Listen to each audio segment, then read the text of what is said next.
आखिर भगवान शिव को भस्मी क्यों लगाई जाती है। Welcome to our series secrets of Shiva day 3। हम सब जानते हैं कि भगवान शिव को भस्मी लगाई जाती है। इसके पीछे एक अनसुनी अनकही कहानी है जो ज़्यादातर लोग नहीं जानते। शिव पुराण के अनुसार एक ऋषि था जिनका नाम प्रहलाद था।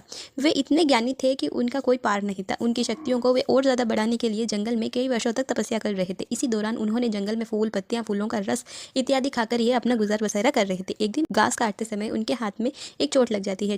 चोट को देखकर ऋषि और ज़्यादा हैरान हो गए क्योंकि उनके शरीर से खून की जगह फूल पत्तियों का रस निकल रहा था। ये सोचकर वे कि मैं इतना ज़्यादा पवित्र हो चुका हूँ कि मेरे शरीर में खून की जगह फूल पत्तियों का रस दौड़ रहा है। उनको खुद पर बहुत घमंड हो चुका था कि मैं सारे संसार में, ब्रह्मांड में मुझसे ज़्यादा पवित्र तो कोई हो ही नहीं सकता क्योंकि मेरे शरीर में खून की जगह फूल पत्तियों का रस दौड़ रहा है। इसी अहंकार को तोड़ने के लिए शिव एक बूढ़े आदमी का वेश बनाकर उनके समक्ष आए और ऋषि से मुस्कुराते हुए चेहरे का राज पूछा।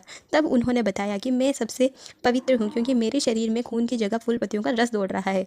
यह ऋषि की बातें सुनकर बूढ़े बाबा ने कहा कि इसमें कौन सी बड़ी बात है। संसार में सबसे ज़्यादा पवित्र तो भस्म होती है क्योंकि फूल, पत्तियाँ, शरीर कुछ भी हो, जलने के बाद में तो भस्मी ही हो जाता है। इसका प्रमाण देते हुए अपनी अंगुली को काटते हैं और उसमें से खून की जगह भस्मी निकल जाती है। ऋषि समझ गए थे कि यह कोई आम मनुष्य नहीं है बल्कि शिव शंकर स्वयं है।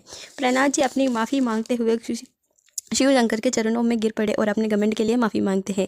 ऐसा माना जाता है इस घटना के बाद ही शिव शंकर अपने शरीर पर भस्मी लगाना आरंभ किया है, को यह याद दिलाने के लिए कि परम सत्य क्या है। कल फिर मिलते हैं एक नई कहानी के साथ। तब तक मेरे चैनल को सब्सक्राइब कर ले। देखने के लिए बहुत बहुत धन्यवाद।